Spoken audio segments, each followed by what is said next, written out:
Howdy folks, Spencer here, and today I'll be breaking down the Tier 6 Dyson Science Destroyer Bundle. As always, chapters are listed down below. And starting off with the basics, this bundle is going to be dropping on PC tomorrow, May 2nd, and it'll follow over on console a month or two later. And this bundle has a base cost of 10,000 Zen, which is noticeably lower than many of the C-Store bundles we've seen in the past few years. I think Cryptic is aware that this is not going to be the most appealing bundle, and they have adjusted the price to compensate. And alongside that, it is also going to be at a 25% introductory discount for the first 2 weeks of it being out, from May 2nd up through May 16th on PC, taking it down to 7,500 Zen or $75. And if you're willing to be patient and wait for a bundle sale, which is bound to pop up at any point here on PC, given the last one was back in January, then you can get it at a 35% discount, taking it down to $65. So if you do want the bundle and you're willing to be patient, I would just wait for that bundle sale to pop up. And heading over to the bundle contents, we have the 3 new Dyson Science Destroyers. Now, these are available to purchase on their own. You do not have to buy the entire bundle to get them. And they should be 3,000 Zen a piece like any other C-Store ship. And if you have a T6 coupon, you should be able to use the coupons on them. So if only one of these ships appeals to you, you can just pick that up and save yourself a bit of money. So the 3 Dyson Science Destroyers here are the Federation Kardashev Command, the KDF Lola Intel, and the Romulan Rallus Temporal. These are fully kit bashable with the old T5 skins if you have them, but those older T5 skins are not included in this bundle. You would have to buy those older T5 ones to get any of those kit bash options. And I'll go over the stats of those here in a minute. And alongside that, you're going to be getting a T6 ship coupon for buying the entire bundle, 8 experimental ship upgrade tokens, which is conveniently one short of being able to upgrade all 3 of these ships to X2. You're going to get 4 ship slots, the Solonay Sentinel EV suit and the Paladin EV suit. These are in the Lobby store. They're not anything that special. They've been in the game for a long time. But if you want those on account-wide unlock, this bundle will get you that. And you can claim those through the promotions tab in the C store, same as what we saw with the 14th bundle. And then there's the Dyson Sphere Researcher outfit, which I think is something you could buy at the Fleet Spire. Correct me if I'm wrong, but I'm pretty sure that's been in the game for a long time. And then the Science Destroyer title, for those of you that care about titles. So for $65 during a 35% bundle sale, the bundle does at face value have a bit more value to it than what we see with other bundles. You're getting 4 ships basically for $16.25 a piece. So the question here is, are these ships good enough to justify, taking a look at the bundle? Or are they just that bad that even at this lower cost, they're still not appealing? Well, let's find out, and let's start off here with the Fed one. And before I get into the stats, I want to give a quick demonstration of what this TAC and Sci Mode stuff is with these Science Destroyers, because all 3 of these ships have that mechanic. So this is the Courage, a Science Destroyer from a few years back, and it works the same way as these, where when you're in the Science Mode, you get access to the secondary deflector, subsystem targeting, sensor analysis, and when you go into, or when you're in Science Mode, you get the Commander Sci, but when you go over to the TAC mode, what'll happen is you'll lose the Commander Sci and it'll become a Commander TAC. And when that happens, you lose access to the secondary deflector, the subsystem targeting, and the sensor analysis to gain the experimental weapon. So I can show you that here. As you saw, my bridge officer setup changed as I did that. And now, if I was to use any exotic abilities, my secondary deflector wouldn't be working, but I can go in and fire my experimental weapon now. So this allows for some interesting combinations with these Science Destroyers. It's not necessarily for everyone, and it's certainly not meta, but it is something fun that you can mess around with. And it like I said, it enables some more creativity with building. And for the stats here, all 3 of these ships have a 4-3 weapon setup. Where they differ is with their specialization combo on the bridge officers and with their console configurations. And I think there's also a slight difference with their hull and shield mods. So for The Kardashev here, that's 4 engineering and science consoles, 3 tactical. For the Lola, which is the KDF, that's 3 engineering, 4 science, 4 tac. And for the Rallis, the Romulan one, that is 3 engineering, 3 tac, and then 5 science. Also, the Romulan one here does have a warp core instead of a singularity core, so interesting move there. I believe the original one did, which is why they did that again. And for the Romulan one here, it does have a Romulan battle cloak. The Klingon one just has a normal cloak, and the Fed one, of course, has no cloak. Now, heading over to Fleffel's sortable filterable ship list, let's take a closer look at the stats here. The Kardashev has 1.2 hull mod, 1.4 shield mod. Lola, 1.2 hull mod, 1.3 shield. And the Rallis, 1.1 hull, 1.4 shield. They each have the same mobility stats at 12.5 turn rate, 0.18 impulse, and 50 inertia. The power bonuses are slightly different. They all have plus 15 to aux. The Kardashev has plus 5 to engines. The Lola plus 5 to weapons, and the Rallis plus 5 to shields. And like I said, the big difference here is with the bridge officer setup. And for the bridge officer setup, they're all actually sort of similar. It's just the spec combos. So they each have a commander Sci and tac, and again, whichever one is a commander is going to be whatever mode you're in. So when you're in Sci mode, it's a commander science and a lieutenant commander tac. When you're in tac mode, it's commander tac, lieutenant commander science. Now, you do retain the specialization features that you'd get from a commander spec when you're in the tac mode. So on the Kardashev, you still have command inspiration even when you're in tac mode. So you are not losing out on those mechanics. So for the bridge officer setup here, commander science, commander tac, lieutenant commander uni, a lieutenant engineer, and an ensign uni. The spec seats are the commander Sci and the lieutenant commander uni. On the Kardashev, that's commander command and a lieutenant commander temporal. On the Lola, that is a commander intel and a lieutenant commander command. And on the Rallis, that is a commander temporal and a lieutenant commander intel. So interesting combos here. The Kardashev is going to be really good for a Sci Tort playstyle. This is an upgraded version of the Legendary Glen from the 10th bundle, essentially. So if you liked the Legendary Glen, this is basically an upgraded version of that. So good Sci Tort platform here. I know some of you will have fun with that. The Lola, this one's a bit interesting. You have a few different ways you can go about this, but the most creative I saw, I think Rasso is the one that mentioned this on Discord. With the Lola here, you can do Surgical Strikes 3 when you're in the Sci mode, and then when you go over to tac mode, you could have Cannon Scatter Volley 3. So you could swap between to get the firing mode you want during different points of a run. So that might be an interesting combo for people to play with, and with that Lieutenant Commander command, you could have a twerp on with that also, and have some fun with that. So interesting move there for sure. And with the Rallis, this one is interesting here with the temporal and intel. That is a really powerful spec combo for an EPG build. But the issue that the Rallis has, and all of these ships for pure EPG, is that they have so much forced non-Sci seating. You've got the Lieutenant Eng and the Lieutenant Commander or Commander tac there.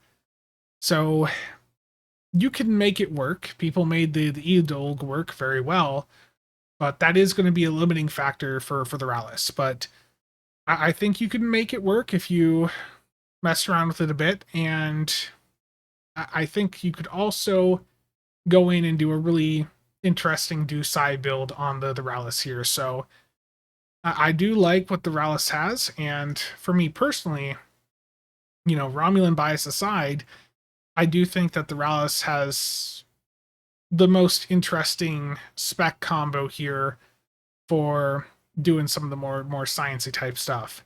The Lola, I also think is interesting, especially with that Surgical Strikes 3 or CSV 3 option that you have there. And the Kardashev, the Command Temporal, we saw that worked well with the Glen. It'll work well here. it'll do fine, but I'm personally a little burnt out on the Sci-Torp side of things. So the KDF and Romulan are the most appealing to me. And if I was going out and just looking to put an energy weapon build on any of these ships, it either end up being the Rallis or the Lola here. And the Lola, again, with that intel and command combo there, that's usually a pretty nice combo, and I think you could make something nice out of that. And all three of these ships do come with the same experimental weapon. So with the prior Dyson Destroyers, they had a fused forward weapon that was a dual heavy proton emitter. And what they've done now with the T6 versions is they've made that an experimental weapon. So this does some proton damage, and it has a few different effects on it. A chance to shut engines offline on your foe, shields offline, or debuff them. And the chance will go up based on how much power you have in various subsystems. So if you have engine power above 50, the chance to shut the engines offline on your foe will go up. Same for shields. And for the aux one, that'll give a higher chance for that debuff to go into effect. So I'm not sure how effective this one's going to be in practice. The numbers there at face value don't look the most impressive, but it is an interesting concept, and I look forward to seeing how it goes. And we're going to jump into the consoles next here. So starting off with the Fed one, the Kardashev, this is networked protonic shield matrix. Each of these consoles is an upgraded version of the consoles you saw on the original T5 ones. And based on the values that we're seeing here, I think they're basically the same, just with some passives tacked on. So probably not going to be that impressive in combat. But the first one here, Networked Protonic Shield Matrix, this has passives for +5 max engine power and +5% max hull capacity. And this will allow, or the clicky on this will do periodic damage absorption for self and allies. So it just gives some secondary shielding. So doesn't look super impressive. Secondary shielding has never really been that impactful, so don't expect too much out of it. And there is a new set bonus, which I'll go over here after these consoles. The KDF one is the Proton Eruptor module. Passives on this for +5 max weapon power and +10% critical severity with exotic damage abilities. These passives so far haven't really been that impressive either. And this is a targeted area of effect maintained proton damage, 180-degree targeting arc on the clicky. It affects primary target as well as up to 3 other enemies within 5 kilometers of primary target, dealing some proton damage that ignores shields, twice a second for up to 10 seconds, and it's got a minute recharge. Again, the numbers on this at face value don't look that great, but Kale was showing this off on the 10 forward with basically a blank build, so hopefully does a bit more, but I imagine that these values haven't been tuned up that much compared to the original ones, given that they've left them with a very low cooldown like this. And the Romulan one is Reverberant Shield Inversion Projector, +5 max shield power and +10% shield capacity for the passive. And the clicky here is Targeted Area of Effect Drain Shields, Secondary Shields to Allies. To target in up to 5 other foes within 5 kilometers, does some proton damage, drains their shields, and applies 548.1 points of secondary shielding for 10 seconds to allies within 5 kilometers of each affected foe. So, again, hopefully the values of these are much higher when players actually have them. And the set bonus here, the 2-piece is plus Cat 1 proton damage. This is basically 25% of whatever your aux power is at. So if you're at 100 aux power, this is plus 25% Cat 1 proton. And minus 50% threat generation. Like I said on the stream yesterday, judging by the numbers on these consoles, I think just by slotting these consoles, you're going to be lowering your damage output and getting minus threat reduction, or minus threat gen anyways. And the 3-piece is protonic overclocking. Every 2 seconds in combat that you do not take hull damage, gain 2 current and maximum auxiliary subsystem power for 20 seconds. Each stack refreshes this duration, and this may stack up to 10 times. and stacks with other forms of increased max subsystem power. The two-piece, if that was a larger buff for Proton, would be a bit more interesting, but the consoles here, they just look so bad with the values that we see here. And secondary shields, I just can't say I'm impressed at all by these consoles. And heading over to the Starship Traits here, the first is off of the CasualSAB, the Fed chip. This is Protonic Carrier Wave. When you do proton damage, it's going to grant you some Drain X and reduce recharge time on command abilities and drain abilities. So this is able to trigger once every 2 seconds when you deal proton damage, plus 10 Starship Drain Expertise per stack, and minus 5% recharge time on Command Bridge Officer and Drain Bridge Officer abilities. And this can stack up to 5 times per the blog, so max of plus 50 Drain X. If I could summarize this trait with one word, bad. That's really all I can say for it. Next up is the KDF trait, Protonic Graviton Exchange. Sacrifice secondary shields for point-blank area of effect proton damage. Activating TAC Team or any Intel Bridge Officer ability consumes all secondary shielding and deals 0 proton damage to foes within 5 kilometers. That damage amount will be equal to whatever secondary shielding amount you have, so long as it's over 500. And this will remove all secondary shielding from yourself, and it can only trigger once every 20 seconds. So, judging by the numbers we've seen from everything else here, with how little the secondary shields are you're getting from these items, don't expect this to do that much unless these go live with significantly higher numbers. And then the trait from the Romulan is Siphon Defenses. This is secondary shields from Drain or Temporal Operative Bridge Officer abilities. And I think the blog here, if I scroll down, I think the blog points out that this trait's even worse than that. Activating a Drain Bridge Officer ability or any Temporal Bridge Officer ability grants a moderate amount of secondary shielding. This cannot be triggered while you already have secondary shielding from this trait. So you're not going to be able to trigger it multiple times, and the numbers that we see on it here are 2,356.5 secondary shielding. Like I said in the live stream yesterday, I think that this is a contender for worst Starship trait in the entire game. Unless this goes live with the ability to give us a much higher number. With where the current state of the game is, this would have to be giving secondary shields in the hundreds of thousands to really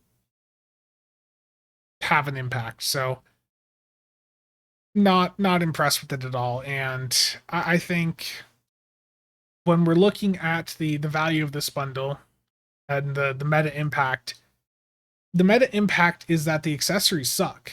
The traits honestly look awful. The consoles, they're upgrades of the old T5 ones, so they're not really going to be that high performing most likely. The experimental weapon, we'll have to test that out, but I don't have much confidence there. The ships themselves I think are fine. But we are clearly seeing the impact of losing Jonathan, and we've seen this now with the past couple of ships where there's just something about him that is quite lackluster, and this is a really rough bundle in that regard. The meta impact is that there is no meta impact for the most part. And my concern moving forward, because I think they mentioned Bordicus was the one that did these. My concern is with Bordicus's history, and especially the Nerf bats that he swung out before with things like Agony, Neutronic Eddies, and a bunch of other stuff back in the day.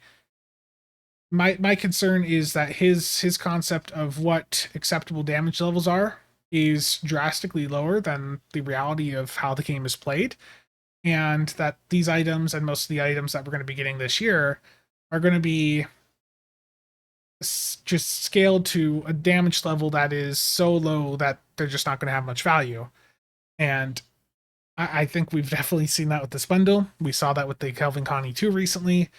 The Orion Devar, whoever finalized the numbers on that doesn't know how EPG builds are in the current state of the game, because the console on the Devar doesn't drag the foes back until 15 seconds later. So the foes have to be alive for 15 seconds. And if any of you have ever seen an EPG build in action, you'd know that those builds just annihilate things. So my concern is that these ships are just exposing that it's going to be a dark time for meta impact, as more ships come out throughout the rest of the year.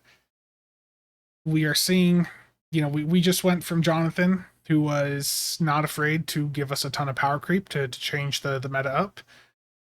That, we're back to Bordicus, who isn't as keen to push the meta in that way. He's more interested in pushing these niche things like shields, and the issue with that is that the numbers that he's giving these things would have been impactful 10 years ago, 10, 12, 13 years ago, but in the current state of the game, they are so absurdly low that they may as well not exist. So I don't think the meta is going to change too much this year. Hopefully, we don't see any nerf bats, like we saw prior to his departure back in 2022.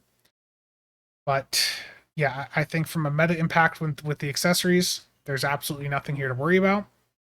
And as for whether or not the bundle's worth it, I think if you're interested in the ships, the ships on their own are fine. And I think Cryptic recognizes that these being signed ships, they were not going to be the most popular. That's why the bundle has a lower price point. And I do think that during a 35% sale, that if you're interested in these 3 ships, the bundle does provide enough value to be worth considering. I mean, I was not planning to buy the bundle, and I expected it to come in at a much higher price point. But now with this lower price point, I think, because I do want to play around with some of these ships here, that KDF one, the thought of doing Surgical Strikes 3 and then CSV 3, it's pretty appealing. That sounds fun to mess around with. So I think I might end up actually picking up the bundle. I do think the accessories are absolutely horrendous, but I do think it looks like the Romulan and KDF ships will be fun to mess around with. The Fed one's not bad, but that's more Sci Torp, which there's a dozen different platforms that all do the same thing there.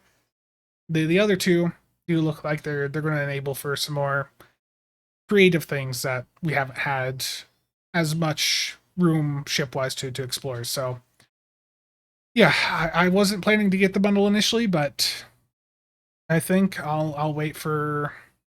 I'll either wait for a sale, or I'll just cave and spend the extra $10 and just buy a day one to play around with on stream or something.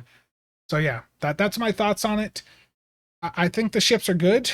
I just think that the accessories on them, the traits and consoles, are an absolute joke, and they're bad enough that it leaves me concerned for how the meta is going to develop or not develop over the rest of the year. So that's going to be it for today. As always, thank you to all channel members and viewers for the continued support.